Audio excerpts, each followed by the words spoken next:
Hi ಸ್ನೇಹಿತರೆ, ಈಗ ಮಳೆಗಾಲದಿಂದ 2 ದಿನ ರಜೆ ಆದ್ದರಿಂದ ನಾವು ಪ್ರಯೋಗ ಮಾಡೋಕ್ಕಾಗಿರ್ಕಿಲ್ಲ. ಈಗ ಶಾಲೆಗಳು ಪ್ರಾರಂಭ ಆಗ್ಯಾವ, ಅದ್ರ ಜೊತೆ ನಮ್ಮ ಪ್ರಯೋಗಗಳನ್ನು ಪ್ರಾರಂಭ ಆಗ್ಯಾವ. ಇವತ್ತು ನಾವು ಮಾಡೋ ಪ್ರಯೋಗದ ಹೆಸರು ಕಾಂತಗಳ ಗುಣಗಳು. ಕಾಂತಗಳು ಕಬ್ಬಿಣದಂತಹ ವಸ್ತುಗಳನ್ನು ಆಕರ್ಷಿಸುತ್ತಾವ. ಕಾಂತಗಳಲ್ಲಿ 2 ಧ್ರುವಗಳು, ಉತ್ತರ ಧ್ರುವ ಮತ್ತು ದಕ್ಷಿಣ ಧ್ರುವ.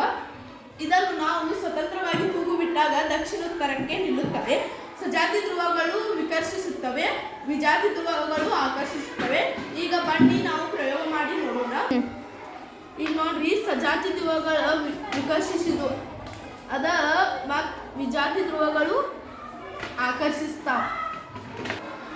ಆದ್ದರಿಂದ ನಮಗೆ ತಿಳಿದು ಬರುವುದೇನೆಂದರೆ ಸಜಾತಿ ಧ್ರುವಗಳು ವಿಕರ್ಷಿಸುತ್ತವೆ ಮತ್ತು ವಿಜಾತಿ ಧ್ರುವಗಳು ಆಕರ್ಷಿಸುತ್ತವೆ.